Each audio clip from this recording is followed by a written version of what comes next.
Hello everyone, welcome to વિભૂતિસ cooking corner. આજે આપણે બનાવીશું ડોમિનોઝ સ્ટાઇલ બાળકોના ફેવરેટ એવા માર્ગરેટા પિઝા બનાવીશું. સાથે પિઝા સોસ પણ બનાવીશું. જો તમે આ રીતે મારી સ્ટાઇલમાં પિઝા સોસ બનાવી લીધો તો બજારમાં મળતા પિઝા સોસ પણ લાવવાનું ભૂલી જશો અને બહાર જેવો ટેસ્ટ પિઝા સોસનો તમે ઘરે પણ સરળતાથી બનાવી શકો છો. વળી તેમાં માર્ગરેટા પિઝા તો બાળકોના તો ખૂબ જ પ્રિય છે, તો એ પણ ખૂબ જ સરળ રીતે તમારી સાથે આજે હું શેર કરવાની છું. મારી રેસીપીઓને લાઇક કરી તમારા ફ્રેન્ડ્સ એન્ડ ફેમિલીમાં શેર કરજો અને મારી ચેનલમાં નવા આવ્યા હોય અને હજી સુધી મારી ચેનલને સબસ્ક્રાઈબ ના કરી હોય તો સબસ્ક્રાઈબ કરજો ને બાજુમાં આવેલું બેલ આઇકન બટનને પ્રેસ કરજો, જેથી નવી નવી રેસીપીના નોટિફિકેશન તમારા સુધી મળી રહે. તો ચાલો રેસીપી બનાવવાનું શરૂ કરીએ. સૌથી પહેલાં પિઝા સોસ બનાવીશું. પિઝા સોસ ઘરે બનાવવું ખૂબ જ સરળ છે, એ પણ બજારમાં મળતા પિઝા સોસ જેવો ટેસ્ટ. અને આપણે ડોમિનોઝ સ્ટાઇલ ખૂબ જ સરળ રીતે ચીઝથી ભરપૂર બાળકોના ફેવરેટ માર્ગરેટા પિઝા બનાવીશું. તો સૌથી પહેલાં સોસ બનાવવા માટે અહીં મેં એક નોનસ્ટિક પેન લીધું છે. હવે તેમાં 4 થી 5 ટેબલસ્પૂન જેટલું મેં ઓઇલ લીધું છે. ઓઇલ ગરમ થઈ ગયા બાદ 10 થી 12 નંગ જેટલી લસણની કળીઓ એડ કરી દઈશું. અને આ પિઝા સોસ તમે ઘરે જો એકવાર બનાવી લીધો આવી રીતે, તો બજારમાં મળતા પિઝા સોસને ઘરે લાવવાનું પણ ભૂલી જશો. ખૂબ જ ઓછા ખર્ચમાં અને શુદ્ધ એવો પિઝા સોસ ઘરે તમે બનાવી શકો છો. હવે લસણ એડ કર્યા બાદ તેમાં મેં 2 નંગ જેટલી રફલી ચોપ કરેલી ડુંગળી એડ કરી છે.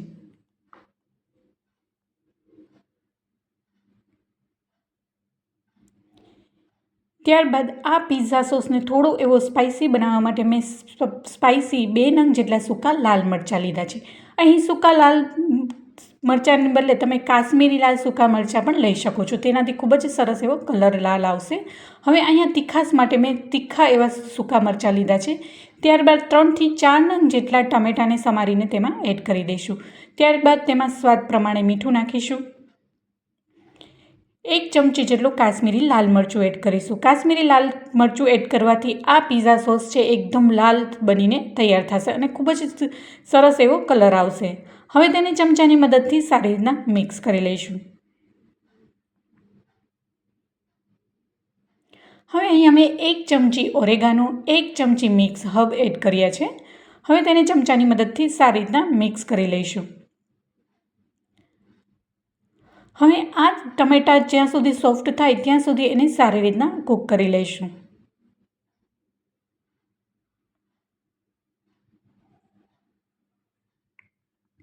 હવે તેને ઢાંકણ ઢાંકી અને ટમેટાં સોફ્ટ થાય ત્યાં સુધી 2 થી 3 મિનિટ માટે એને કૂક થવા દેશું.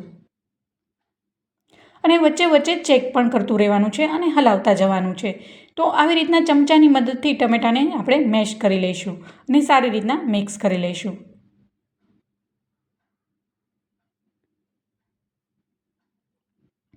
અને ફરીથી એને ઢાંકણ ઢાંકી અને 2 મિનિટ માટે થવા દઈશું.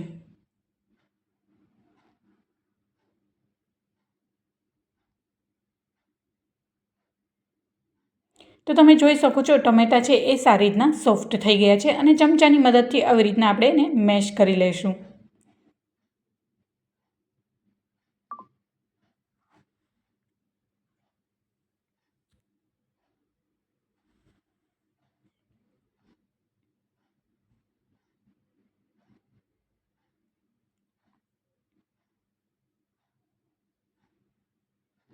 હવે ચમચાની મદદથી મેશ કરી અને તમે જોઈ શકો છો ખૂબ જ સારી રીતના આપણે જે પિઝા સોસ માટેનું મિશ્રણ છે એ તૈયાર થઈ ગયું છે અને ટમેટાં છે એ સારી રીતના સોફ્ટ થઈ ગયા છે.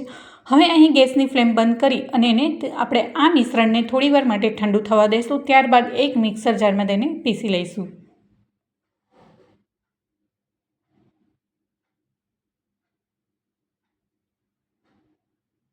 અને તમે જોઈ શકો છો મસ્ત એવો રેડ કલર પણ આવી ગયો છે. હવે આ મિશ્રણને 10 મિનિટ માટે ઠંડુ થવા દઈશ. હવે આ મિશ્રણ છે એ ઠંડુ થઈ ગયા બાદ એક બાઉલમાં મેં કાઢી લીધું હતું. હવે એક મોટો મિક્સર જાર લીધું છે, તેમાં આ બધું મિશ્રણ છે એમાં એડ કરી દઈશું. ત્યારબાદ 3 ચમચી જેટલો ટોમેટો કેચઅપ તેમાં એડ કરીશું, તેમાંથી ખૂબ જ સરસ એવો ટેસ્ટ આવશે. ત્યારબાદ 1 ચમચી જેટલું શેઝવાન ચટણી એડ કરીશું. અહીં શેઝવાન ચટણી તમે તમારા ટેસ્ટ પ્રમાણે કેટલું સ્પાઇસી જોઈએ એ પ્રમાણે તમે એડ કરી શકો છો. હવે ઢાંકણ ઢાંકી અને મિક્સર જારમાં આપણે એની સારી રીતના પેસ્ટ બનાવી લઈશું. તો તો તમે જોઈ શકો છો બજારમાં મળે તેવો જ કલર અને ટેસ્ટ પણ એટલો સરસ આપણે પિઝા સોસમાં આવી ગયો છે. હવે એને એક બાઉલમાં ટ્રાન્સફર કરી લઈશું. તો છે ને ખૂબ જ સરળ રીત પિઝા સોસ ઘરે બનાવવાની. તો ચોક્કસથી તમે આવી રીતના મારી રીતથી તમે પિઝા સોસ બનાવજો. તમે આવી રીતના એકવાર બનાવશો ને તો તમે વારંવાર ઘરે જ પિઝા સોસ બનાવવાનું પસંદ કરશો. તો બજારમાં મળતા પિઝા સોસ જેવો જ મસ્ત એકદમ રેડ કલર આવી ગયો છે અને ખૂબ જ એવો ટેસ્ટી અને ઓછા ખર્ચમાં ફટાફટ પિઝા સોસ બનીને તૈયાર છે. તો હવે આપણે બાળકોનો પ્રિય એવો માર્ગરેટા પિઝા બનાવીશું. તો અહીંયા મેં બજારમાં મળતા પિઝાનો બેઝ લીધો છે, રેડીમેડ જ લીધો છે. હવે તેમાં 1 મોટી ચમચી જેટલો જે આપણે પિઝા સોસ બનાવ્યો છે તેમાં એડ કરીશું.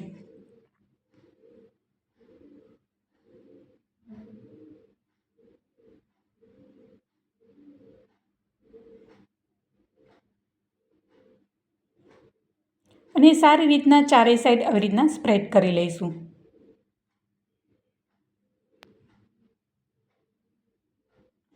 ત્યારબાદ તેમાં મોઝરેલા ચીઝ એડ કરીશું. અને આ પિઝા છે એકદમ ચીઝથી ભરપૂર હોય છે, તેથી જ બાળકોને તો આ પિઝા બહુ જ ભાવે છે. હવે બધી જ સાઈડ મેં મોઝરેલા ચીઝને આવી રીતના એડ કરી દીધું છે. ત્યારબાદ ઉપરથી અહીંયા મેં પ્રોસેસ ચીઝ લીધું છે. હવે તેને પણ ચીઝની ખમણીથી સારી રીતના બધી સાઈડ ખમણી લઈશું. જો બાળકોને આવા પિઝા મળી જાય તો એને બીજું કાંઈ ન જોઈએ. અને આવી રીતના બનતા હોય ને ત્યાં જ મોઢામાં પાણી આવી જાય. એકદમ ટેસ્ટી અને યમ્મી એવા આ પિઝા બનીને ઘરે તૈયાર થઈ જશે. હવે આપણે પિઝા છે એ બની ગયો છે. હવે આને આપણે નોનસ્ટિક પેનમાં એમાં એડ કરી દઈશું. ઓવન વગર પણ તમે આ પિઝા ઘરે ખૂબ જ સરળ રીતના બનાવી શકો છો. આપણે માત્ર 2 થી 3 મિનિટ માટે જ રાખીશું. જ્યાં સુધી આપણે જે ચીઝ મેલ્ટ થાય ત્યાં સુધી જ એને ઢાંકણ ઢાંકી અને ચીઝ મેલ્ટ થાય ત્યાં સુધી એને 2 મિનિટ માટે રહેવા દઈશું. હવે 2 મિનિટ બાદ તમે જોઈ શકો છો ચીઝ છે સારી રીતના મેલ્ટ થઈ ગયું છે. હવે એને પેનમાંથી કાઢી લઈશું. અહીં તમારે કડાઈની કે ઓવનની પણ જરૂર નથી. તમે આવી રીતના તવા પર પણ આ પિઝા બનાવી શકો છો. તો તમે જોઈ શકશો મસ્ત ચીઝી એવો આપણો પિઝા બનીને તૈયાર થઈ ગયો છે. હવે તેને આપણે સર્વિંગ પ્લેટમાં લઈ લઈશું.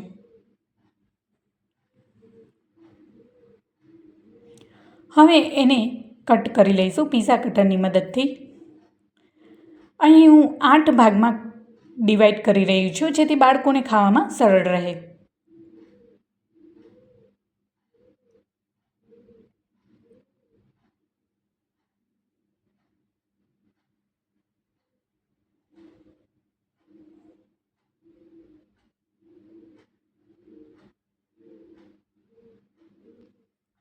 હવે અહીંયા ઉપરથી ઓરેગાનો સ્પ્રિંકલ કરીશું અને ત્યારબાદ મિક્સ હર્બ સ્પ્રિંકલ કરીશું. અહીં તમે ચીલી ફ્લેક્સ પણ ઉપરથી સ્પ્રિંકલ કરી શકો છો, પણ હું અહીંયા બાળકો માટે બનાવી રહી છું એટલે મેં ચીલી ફ્લેક્સ નથી એડ કર્યું. તો તમે જોઈ શકો છો જોતાં જ ખાવાનું મન થઈ જાય એવા ટેસ્ટી બાળકોના ફેવરેટ એવા માર્ગરેટા પિઝા બનીને તૈયાર છે. સાથે ટોમેટો કેચઅપ સાથે સર્વ કરીશું. તો તમને કેવી લાગી મારી આજની પિઝા સોસની રેસીપી અને માર્ગરેટા પિઝાની રેસીપી એ મને જરૂરથી જણાવજો.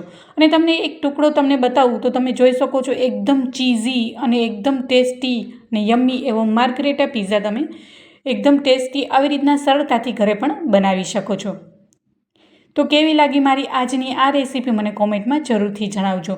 મારી રેસીપીઓને લાઇક કરી તમારા ફ્રેન્ડ્સ એન્ડ ફેમિલીને આ રેસીપી જરૂરથી શેર કરજો.